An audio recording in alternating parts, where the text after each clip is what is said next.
Mhm. 3, 2, 1. We are live in the basement.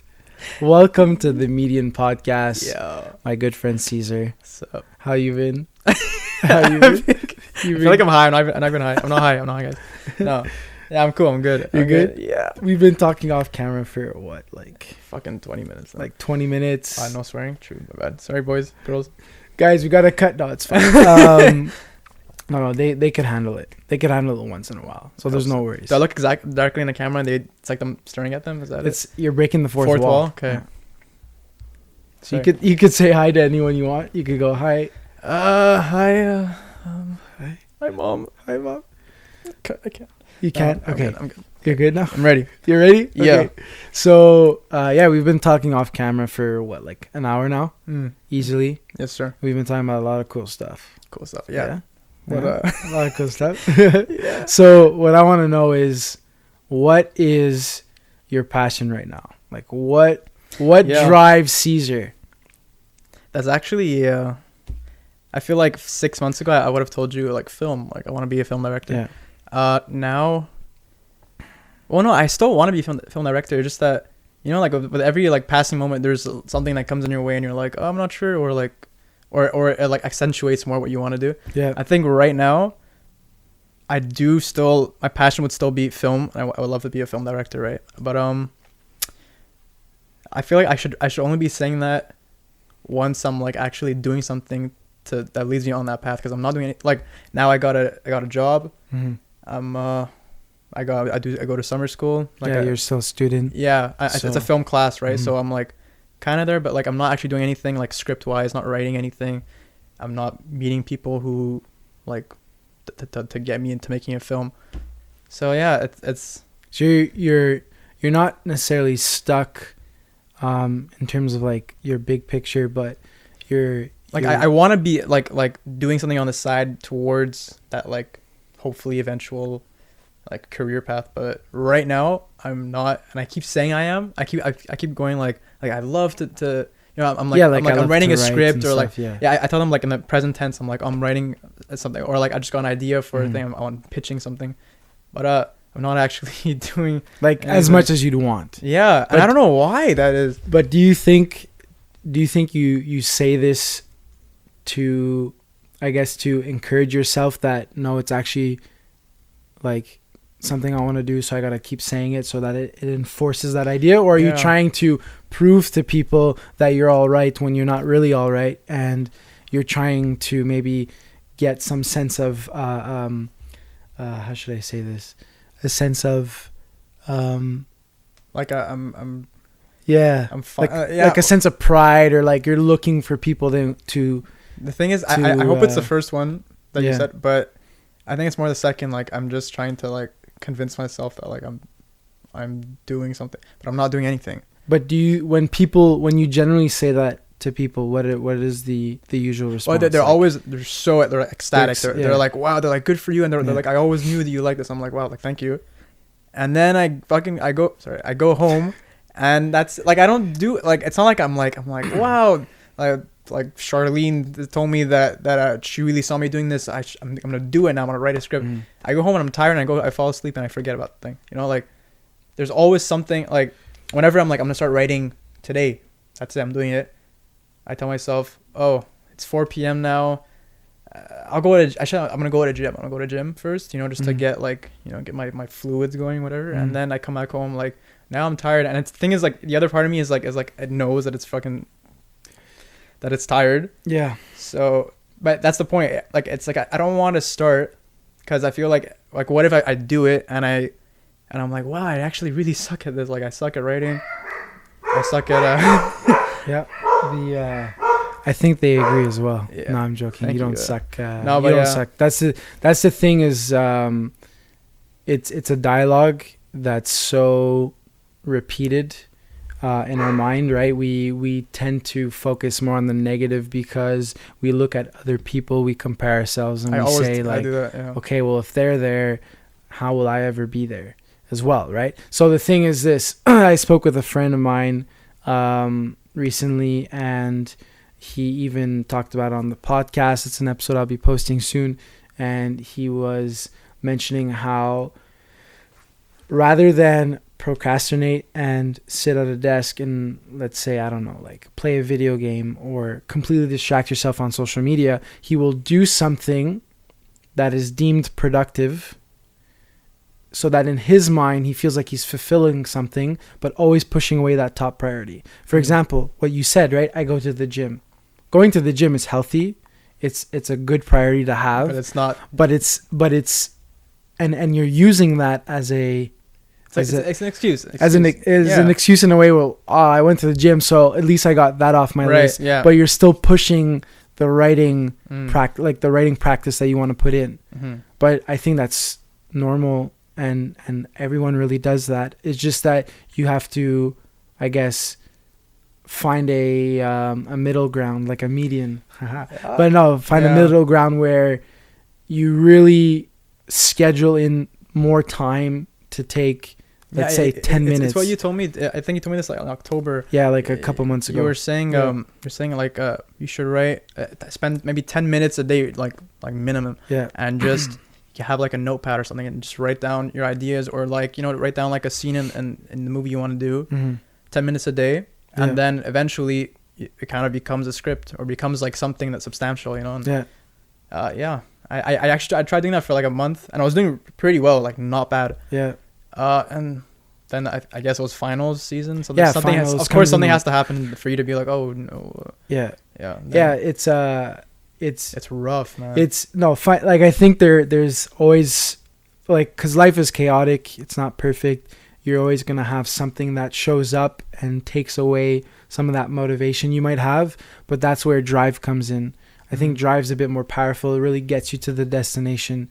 So yeah, no, I remember talking to you about that, like that 10 minutes. I think that's something we all struggle with, is just staying consistent.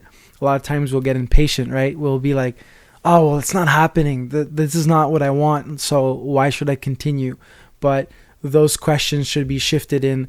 What if tomorrow I finally get to the place I need to be? Someone discovers me, or I find this idea that I love, and then boom, I write a 90-page script, right? Gary Vee says that sometimes, like, people quit the day before they were famous. And when you think about that, you're like, wow, imagine, right? Imagine if it was right around the corner. You're 5 minutes away from being famous, but because you chose to quit, it never happens.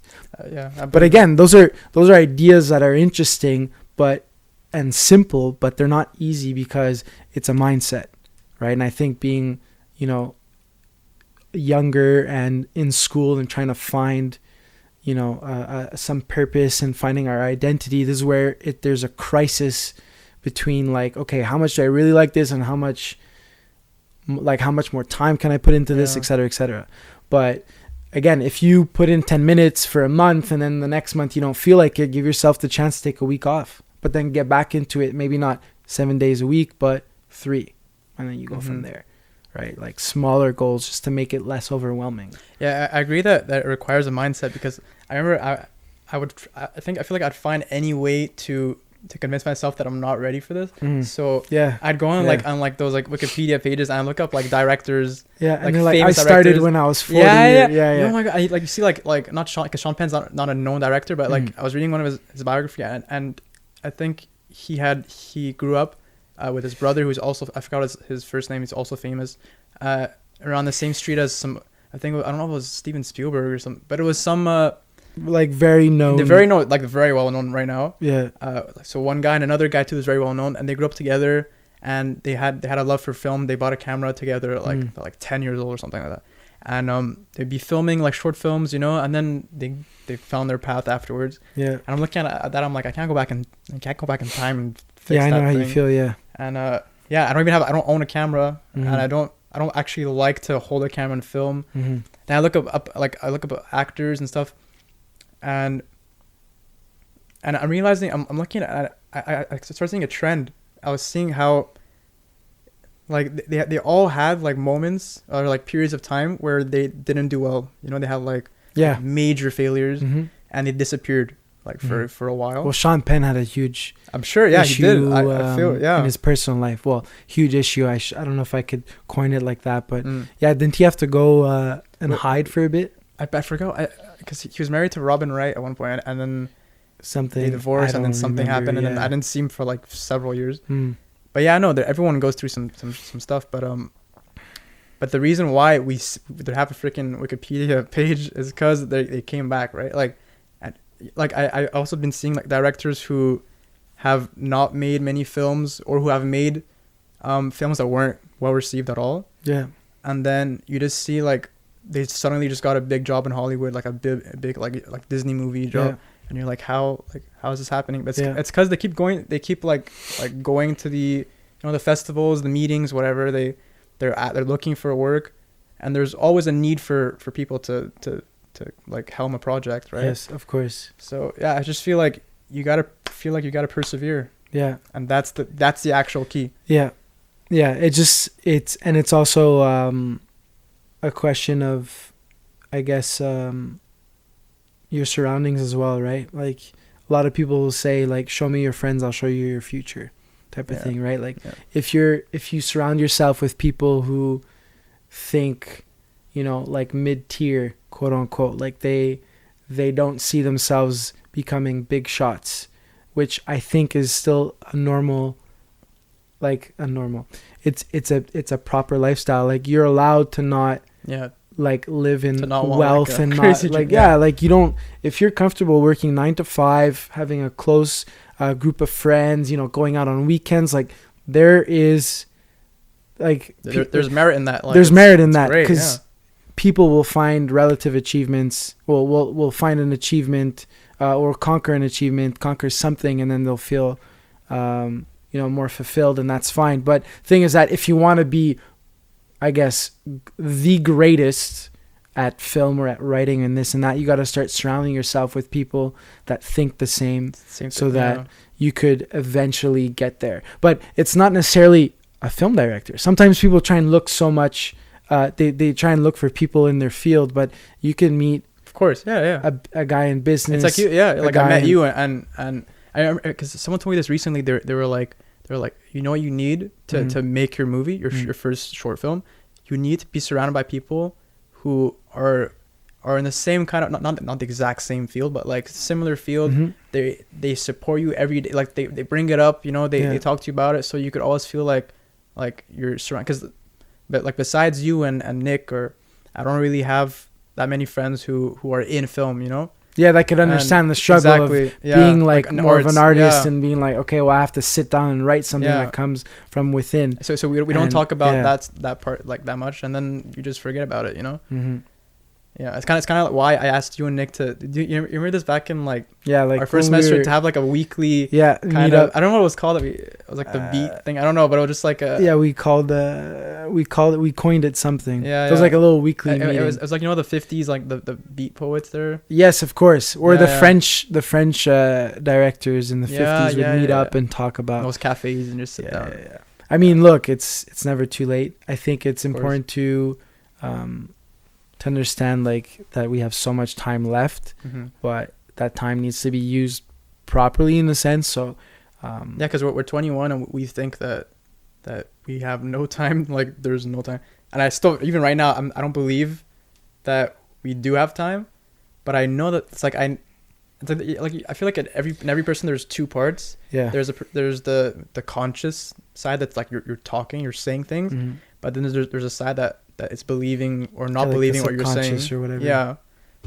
And that's rough. But no, we're only 21, where we have like a lot of room for mistake. And well, how much of it do you think is social media? Oof. Like, how much pressure do you really put on yourself because of what you see online? Like, I would say like 80%, almost Easily, all of it. Like, because I look at those Instagram stories, or I follow some people who are like, oh, I just got this, or they're like, wow, I can't believe I made it to this thing, and or they're like, here's my new movie, and I'm like super happy for them all the time. Of course, but it's also like, I think the envious part. You're like, oh wow, like they're doing it, and they're just 21 too, and you're like, and that's the thing. Like, age, because the thing is, I'll go back to what we were talking about earlier, and I think it's related to what we're talking now. When we look up to people, we compare ourselves to someone who has all these accolades in film, for example. They're maybe, yes, 21, but they've been doing this for 5 years. Mhm. If you've just started, how can you be as, you know, as efficient, as accomplished, as, you know, technically intelligent as that person when you've only been doing it for a month, but they've been beating at their craft for 5 years. So that's where I think a lot of us lose that perspective, where it's like, wait a minute, like they've been doing it for that long. I'm sure right now, it's kind of like on the spot question, but I'm sure right now there's something that you do that you've been doing for many years that you probably don't realize or appreciate because you think it's secondary now. For example, the gym. How long have you been going to the gym? I know it might be on and off, but no, because some people envy that. They're like, shit, like I wish I could go to the gym all the time, but I can't, you know? No, it's a seasonal process, but yeah, no, I go for maybe 4 or 5 months at a time. Yeah. And I go 4 to 5 days a week. Yeah. And I have it like I have, you know, chest day, I have back day, whatever. And I try to eat well in that time. And then there's always a period, maybe 2-3 months of the year where you're out of it. Like maybe you have finals, or you're like you're working every day. Mm-hmm. And you're out of it. You feel like even though like everyone tells you like, oh no, your body's fine, no, you're not fat, you're not skinny. But you know, yeah, because it's like it's your own head, like yeah.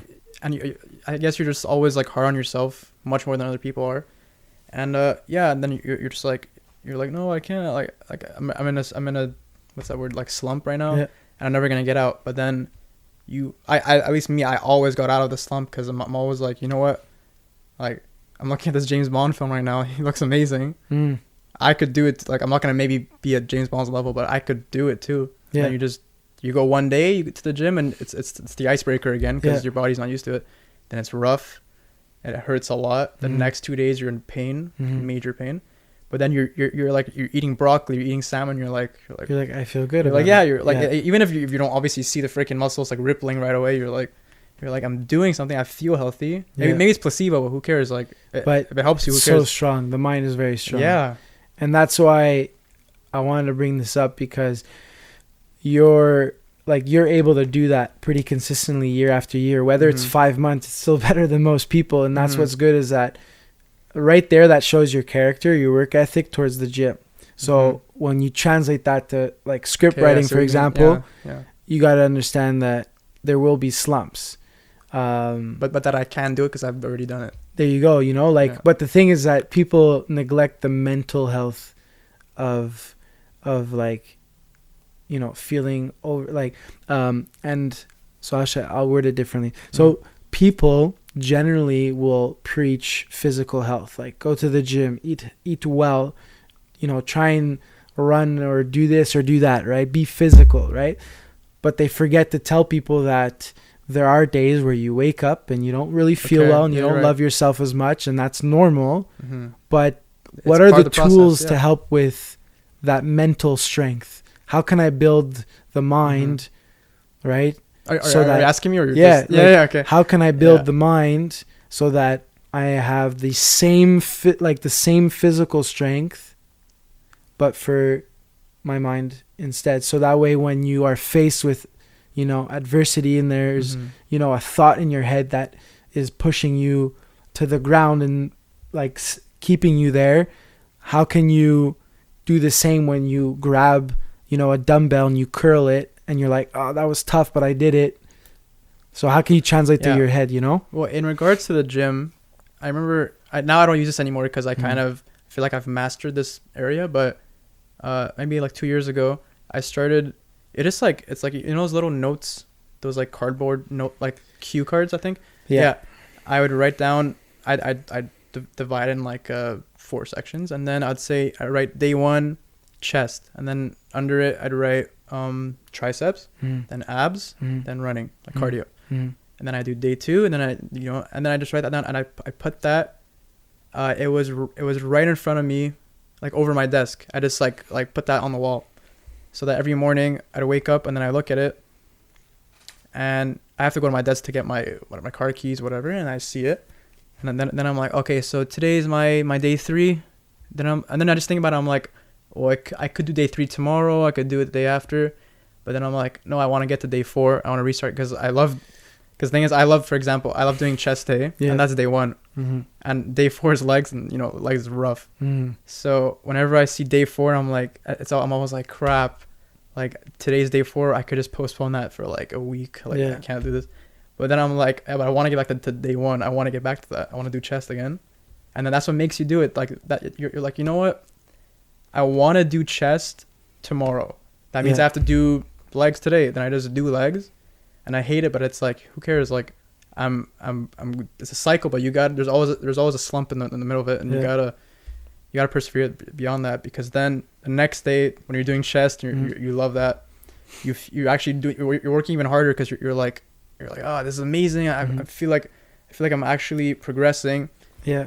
And it's the best feeling is, on the machines you have the weights, and you have that, I don't know what it's called, like you just put it for the scale, whatever. I don't even know what it'd be called. Like a placeholder. Metal like the stick there. Like the best feeling is when you've been, because for example, I do 120. I think it's kilograms, pounds. I don't know. 120. It's pounds, I think. Pounds. Yeah, I do 120 pounds, and I push.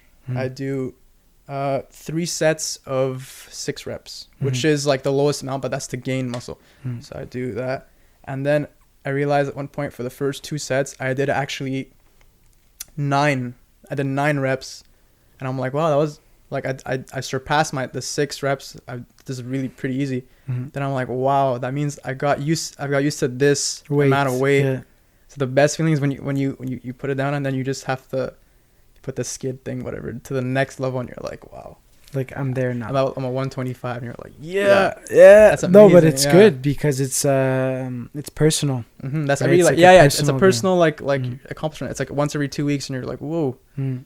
Yeah, you gotta notice it to actually to even progress. You have to notice these little things to. Yeah, for sure. Yeah, because I'm reading a book called When, and it's When, the Science of Perfect Timing, I believe. And it talks about how throughout the day, people will wake up, generally feel very happy. Throughout the day, that will go, it'll go towards a slump. And then obviously, because, you're going through meetings, you're going through, you're dealing with people, you're interacting. So, the sunset, it's like dark. Exactly. Yeah.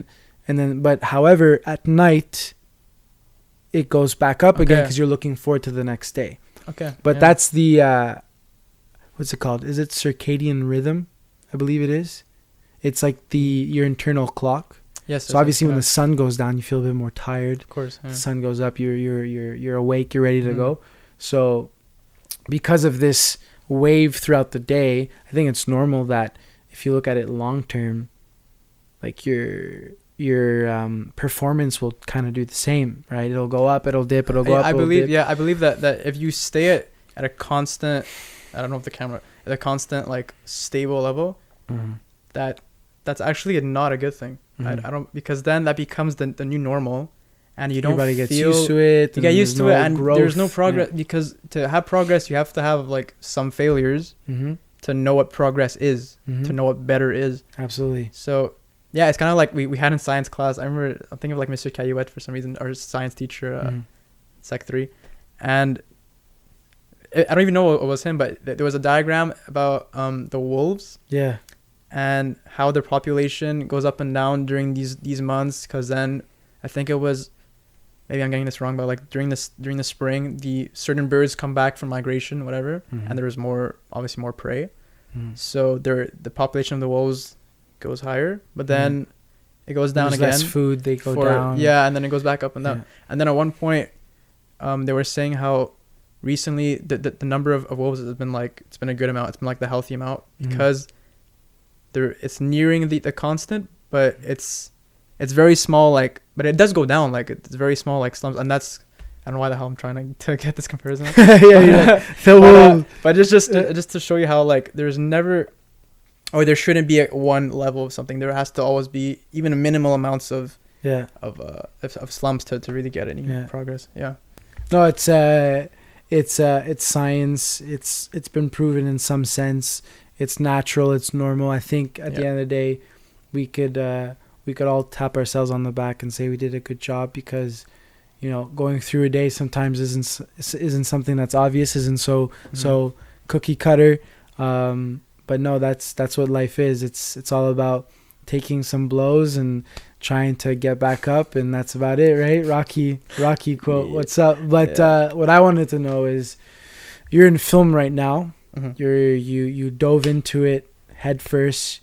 This is exactly what you wanted. But before that, your intentions were a bit different. So, intentions, you know, like, I think you might have had in the back of your mind. Yeah, But talk to me about that. Okay, so last year, Yeah. 2017, 2018, the academic year, Mm-hmm. I actually, I go even a bit before that. Before. Yeah. Because we graduated 2015. Oh no, wait. Okay, no, I'll go to the college years. So you graduated from college 2017, right? Yeah. So May 2017. Yeah. And I had to apply for university the next year. Yeah. And the first thing I did, I applied for film studies, Concordia University. Nice. Yeah, and I was so excited. I was like, well, this is gonna be like, because I was in commerce in college, Mm-hmm. and so business, and I didn't really like it that much. All the actual business classes I took in college I didn't do as well as my other courses, like humanities, literature. So first thing I did, I applied to film, and I was super happy. And then I didn't even tell my parents about that in the beginning, and I told them. I asked them. I was like, what should I do? And my dad was like, you really should apply for business, either Concordia or McGill. Mm-hmm. And then I said, oh well, I applied already in film studies. I paid for the application. Yeah. And he was like, you know what? You should always have a second option. You should apply to business somewhere. Yeah. And I was like, okay. So I applied to McGill business. Yeah. That was like You had to pay a second application fee. Yeah, right? it was like a secondary. I was like, whatever. And I forgot. I wanted to forget about it, so I forgot about it right away. And then I got the acceptance from Concordia. Yeah, for film studies. Yeah, for film studies, and Nice. I accepted it. I was like, woohoo! And I was really happy. And I actually went to the first week or the first 3 days of classes in Concordia, and I had not even like answered the McGill. I didn't even know if they accepted me or not. I was like, I didn't care. Wow. And I was really nervous. I was actually super nervous when I was in Concordia Film Studies those first 3 days, because I would go to class, and it's 4-hour classes once a week. Yeah. And the way it works is it's 2 hours, and the teacher talks to you, whatever, and then like theory, and then and the film. rest, the other 2 hours is they literally project a film, the entire like film. Mm-hmm. And then the class over, you go to the next class. And I love that. Actually, I really loved it, and I was like participating in the beginning. But then I get texts from my friends who are in engineering or in other like crazy programs, and they'd be like, wow, yo, first class, I already have 2 assignments due. And they'd be like, yo, this teacher's been talking forever. I took like 1 million pages of notes. And I'm just there, and I had like this sudden like panic. I was like, wow, they're hustling and struggling right now. And I'm watching it like freaking a movie, like an animated film. Like, what am I doing? Yeah. So the idiot that I was, I remember I got out of class on a Thursday. And I ran to McGill, because McGill was like 10 minutes away. And I got to their office, and I was like, hey, I think I want to switch into a McGill business. I think that's the right thing to do. And then I'm like, I applied a long time ago. I don't even know if I got in. Then we just checked on the computer, and she's like, yeah, you got in. We just didn't get your reply. So she's like, you want to do it? I'm like, yeah, like impulse, without hesitation, the stupidest thing. Whoa. And And she's like, okay, sure, blah blah. And then she added me to classes, and she's like, you have a class now, you could go to it if you want. I was like, okay. So I ran to my class, auditorium or whatever. It was like organizational behavior, like some stupid. Oh, not stupid. It was actually interesting for most people. Yeah. But for me, I was like super lost, and and then I spent that whole semester. So from like September to December. Yeah, just in McGill business, I had 5 classes, I think. And then the assignments came pouring. Yeah, and I was even working hard. So did you drop out? Yeah, of okay, Concordia so I had to. Like, did you leave the program? I was technically in the Concordia program in the same time, but then after a few weeks, I realized that like I had to withdraw, so I get my money back. So I did that. Yeah. And it was like kind of hard. Yeah, it was difficult. That was really But hard. in both scenarios, it was always a difficult choice. Yeah. Nonetheless. And the thing is, it wasn't even because I wanted to do business as like a second option. I kind of already knew that I didn't want to do business, but just that my parents, my dad mostly wanted me to do it. Yeah. And I don't know, maybe just like the immigrant mentality, because he's not from here. He's from Lebanon. And he always tells me the story that he came with $20 in his pocket. Yeah. And then he just built his like business His legacy from there. and his business. Yeah. And I kept thinking about that. I was like, wow, because now I live like in a nice house. I'm like we have food, we have everything we need. Yeah. And I'm like, yeah, we're fortunate. Yeah, and so I don't have that drive to get money, because I don't just have $20 in my pocket and nowhere else to go, you know. Yeah. So for me, I accepted that money is just like it's more like something that's always been there. It's not like a luxury, right? It's just like a thing that I have. So yeah, so my reason for going into business was just plainly to hopefully even to follow my dad's footsteps. But yeah, after the first few weeks, I was panicking. I knew it. This is not the right thing to do. I'd study. I wouldn't study like really hard, because I didn't even want to study. It was hard just opening the book for me. But I would do it and I would get not the grades I wanted. I'd get maybe, not gonna say the grades, but yeah, like I guess like C's. I get C's, and I don't usually get C's at all. And I remember for one final, it's 60 multiple choice questions. Yeah. And I guessed 45 of them. I guessed not even like a single clue of any of like I would read the question. I'd be like, there's 4 terms in that question. I have no idea what they mean. No idea. And I actually passed, which was the craziest thing. But yeah, and then the winter semester happened, and I was like, I can't do this. I dropped 3 out of 4 classes, which I never did. Like I'm always like on my A game in school.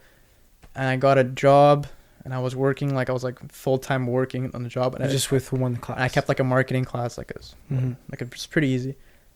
And I hated it. I did not like myself in that period. Yeah, you felt lost. Yeah, I was like, I feel like one of those guys who jump out of school, and then they're kind of like, you know, they're working like as a janitor. I wasn't even a janitor. I was just thinking of like the janitor job. Like I'm a garbage man. You're stereotypical. Yeah, like I'm lost. Yeah, like you're working at a job you don't really like. The scraps, you know, like. Yeah, and then you feel lost. You don't know what you're doing. You're not loving school. I wasn't really happy with myself. There's no progress. You're basically running in circles. Exactly. Yeah. So yeah, and then at the end of that semester, I was like, you know what? I'm going back to film. And it was a different feel. Like I actually felt relieved. And in the beginning, I was regretting that whole year of like uncertainty and like failing and whatever. But then afterwards, people were telling me like, no, you needed that year to know what you want, to know that you want film. I was just about 10 to say that. More. Yeah. And I was like, what? No. Yeah, but then the first day I got into film studies class, like this fall, I felt so relieved. I felt like I was meant to be there. Like this is what I want. I raised my hand. I was the first one to raise my hand. I was like, I answered the questions. I was present, you know. Yeah. And I wasn't regretting anything, which is unlike the year before, because the year before I was like I'm not supposed to be here. But you felt like an intruder. Yeah, I was like this time I X'd that other option that I really did not want. Now it's like you gotta go. You gotta get your A game, you know. No, that's cool. Yeah. No, it's a good feeling. Wow. Yeah. That's why crazy. That's why I really do think you have to fail. You have to go in slums to really kind of like feel when progress does happen, to kind of like enjoy it, you know. Of course, because you savor it more. Yeah. You're like, wow, I so missed much this. more. Yeah. Of course. Yeah. But no, I agree with what most people told you, that you needed that year to confirm, because there's always a question or a fear of asking the question, what if, right? So maybe business would have been something that turned out to be a great choice. Sure. Yeah. And then you would have been like, you know what? I think this is going to be what I want to do for the next couple of years. Worst case, it gives me a background. I could become a film producer. You could always go work in the film industry as a businessman. But the thing is, that year really confirmed for you that, like, I needed to be in film right now. I'm not for business, no. And what's crazy is that schools do not shut their doors. They do not go bankrupt. So worst case, you get a bachelor's in film and then you go back to business. Yep. And I'm sure that obviously your dad being, very knowledgeable in business himself, he's always going to like have that available for you in a sense where it's like, course, okay, yeah. well, like I want to maybe learn how to like manage this type of business. Okay, well, let me show you. Yeah, Like- actually, it's great because I know a lot of people who have problems with their parents, Yeah. especially immigrant parents, Yeah. who have like a certain vision for their children. It's Mhm. very like strict, and they gotta do this or they're gonna fail in life. They gotta be a dentist, gotta be a lawyer, gotta be a businessman. I think it's just communication with your parents. Like if you really show them like first of all that you tried Yeah. and that you failed. Like my dad actually felt really bad. That Like knowing that you Yeah. went through that, he was like, I didn't mean to like do. the next year, like Yeah. when I got into film studies again, he actually apologized to me. He's like sorry for wasting a year of your life, and then I was like, no, it was not a waste at all. Mhm. Like I needed to do that. That's beautiful. And a lot of Yeah. I think a lot of immigrant parents, and their kids, that you just have to talk. You have to maybe do something for the parents. Like maybe check out that option that they Mhm. want you to do, because at the end of the day, your parents, they do have experience. They've been alive longer. They may know something that you don't know. Mhm. So try that out, Yeah. and if that doesn't work, then at least they know you tried, and they're gonna be like, I feel like if a parent really loves you, they know. kind of they know what makes you happy, what not, and Yeah. yeah. Yeah, a lot of times too, I love that. That's because that's what's important for sure, is to communicate, Mhm. but showing them, I guess respect, Yeah. and saying like, okay, well, you might know this is the right path for me, but I'd rather go the way I think is best suited for me right now. So Mhm. showing them respect by trying a year in business and saying, look, I did it, but I can't continue. I have to be in film. They saw that, and Yeah. they've really realized like, okay, this is Mhm. beautiful. But the problem too is sometimes parents, they'll portray their fears and their worries on their children. For example, your hypothetical father, right, wanted to study in film, but he Mhm. never made it because he knew how saturated the industry was. He knew how, cutthroat people could be, and, working paycheck to paycheck really sucks. So him never being able to get to realize his dream, he's trying to overprotect you. Yeah. Right. So that's where you got to maybe let them know before, It's like, funny how what that are wor- you doing? It's funny how that happens. Yeah. Like, But, yeah. like your parents are 40, 50, 60. They're much older. They've seen life, but sometimes it's just their fear being betrayed onto you. And Mhm. you got to realize like everyone has the same potential. Now you're right. Like, since we're talking about like projection and Yeah. and your fears and everything, I find it really interesting because I think everyone should be required to take an intro to psychology class, or just something social psych, child psychology, what's the brain behavior? There's a bunch of classes, at least a few as electives, or it should more actually be required. actually, almost. required. Yeah. Just because it really because I've taken a few at college, I've taken a few in McGill actually as elective to my business classes, and they really kind of like open your brain on what other people think and how you yourself, how you actually think, like what is the process, and like the small things that you find are way too small to matter. Yeah. But they matter to someone they else. connect in a huge way to other people. Yeah. No, because that's why you were telling me projection. I'm like this guy, like he's done a psychology class. I hope so. Yeah. Yeah. No,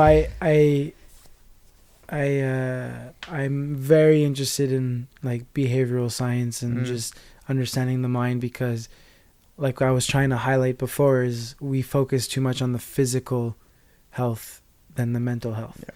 And we take our mind for granted sometimes, thinking like, well, if I'm thinking it, it must be true, or this or that. So it's important to be educated to a certain extent, like I'm definitely not a psychologist, but I definitely know a bit more. I have more tools. Yeah. I would say more. It's more about having the tools Mm-hmm. to set your mind right for the next day or an obstacle.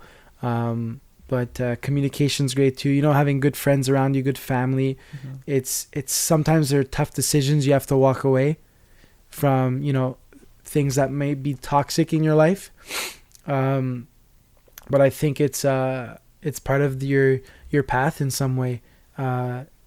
You sometimes just need to take a break, and you gotta, do what you feel is best, and it is what it is. But I think that at the end of the day, when people are meant to reconnect, they always find a way back. Mm-hmm. So it's good that you spoke with your parents about that, and you let them know what happened, because even if you went totally against them and they did not want anything to do with you, 10 years down the road, you show them like, hey, look, I'm an established filmmaker, and you reconnect. Yeah. Sometimes you just got to tell your parents too. I know I'm kind of going back to that, but Mm-hmm. hey, look, this is what I need to do right now. And Of course, yeah. It depends. Everyone has a different relationship with their parents, but like, because your parents, they're the first ones who loved you, right? yeah, And they're the first people that you loved, and it goes full circle. Like at the end of hopefully you get to reconcile with your parents if something goes wrong, but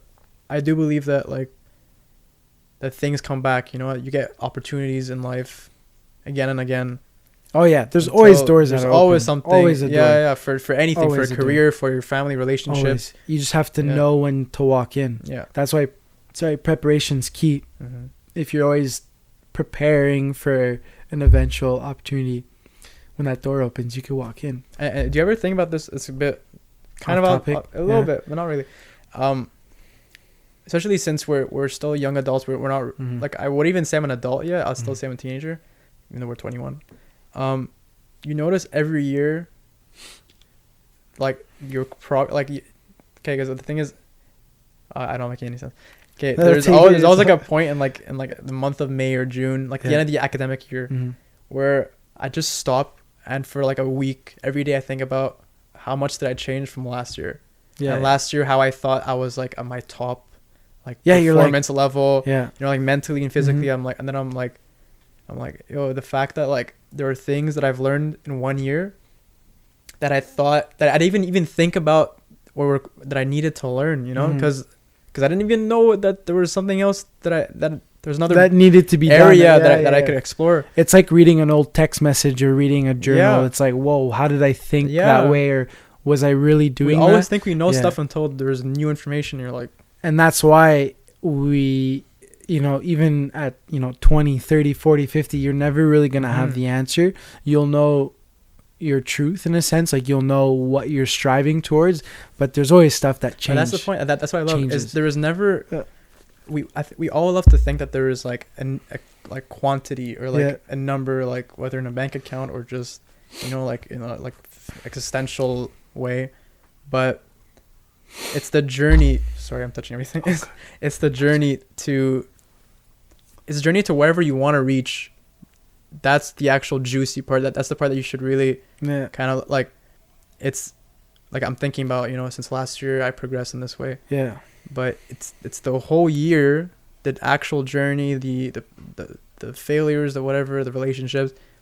That's the stuff that I'm remember. I'm not gonna think about the moments where I kind of thought about, wow, not making sense. But It's all good. like I understand you. You know what I mean, right? Yes, Like, I know what you mean. it's those little adventures, those little things that matter. It's not the end result. No. If there even is an end result, like. Because the thing is that what I believe is you'll get to the top of the mountain Mm-hmm. and then you'll get bored Yeah. and then you're going to want to go somewhere else. Mm-hmm. So there will never be a finish line. There is never a finish. I know this sounds very dark maybe, but like your finish line is the day you die. Of course, yeah. Right? So there Just keep believing in something, and that's the point. Exactly. Like Yeah. there is a finish line for like there's a financial finish line, there's a spiritual finish line, a friendship finish. Like there's always gonna be like multiple objectives that have like long-term journeys, Mhm. but you have to be able to separate them. Yeah.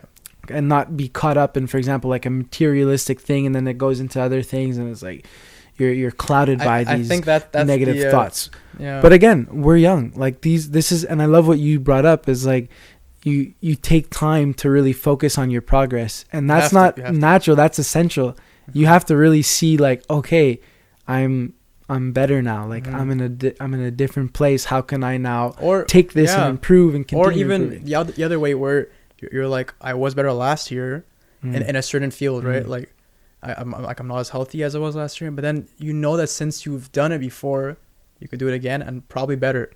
So that's much easier for you to then go, like let's say you're talking about like physical.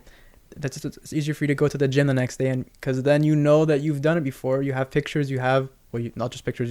You know how you felt. You know how you looked. Yeah, it's memory. It's all that, and that's why in some ways I'm doing this podcast. I want people to come on. I want us to have great conversations, but in some ways, it could be considered selfish in a sense where I'm gonna look at this in a year from now and be like, wow, I've changed. Yeah. And just like the great Leonardo. Not DiCaprio, but Da Vinci. Da Vinci once did, or always did throughout his career, his legacy is write, journal, right? So I think that a podcast in some way is a digital journal. It's documenting thoughts, ideas into one place and letting people, hear about it, and you get to share that. So to what you're saying, I think it's very important to maybe write things down as well, right? Like your progress in the gym.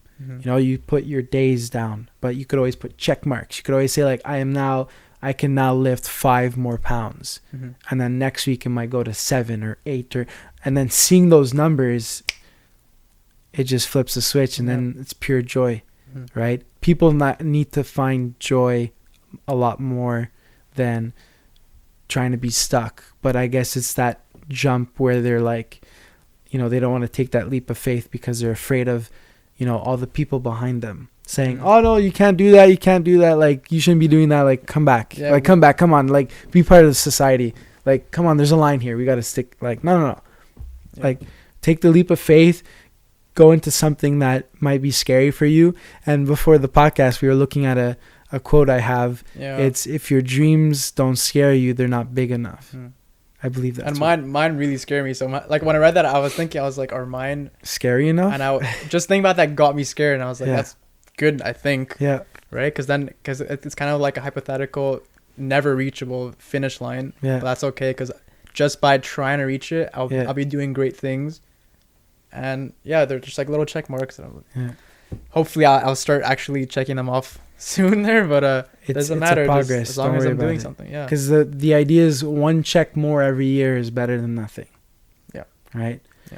So I think we have reached a conclusion. But before we end this podcast, I always have a little question. Oh, you didn't tell me this. Okay. I know I didn't tell you this because it's on the spot, but it's very simple. Okay. In my opinion, it's pretty simple, pretty straightforward. You ready for this? I like to obviously end on a positive note. We did end on a positive note, but I want to hear a little quote from you or some type of idea you really like that sticks. So whatever comes to mind, go right ahead. Like a sentence, or it could be a sentence, a quote, something like an idea that really rattles your cage, if I could say that. Yeah. Let's hear it. Are you gonna edit out the pause in between? Because no, we keep this. I go uncut. Be a good 10-minute pause. I go uncut, unedited. There is no edit. Right. I can edit if I need to, but anything. What's like after this conversation? What are you feeling? So the viewers might think that the podcast died because I'm not gonna be talking for a while. Nah, I'll just think about it. I'll just play some elevator music. Actually,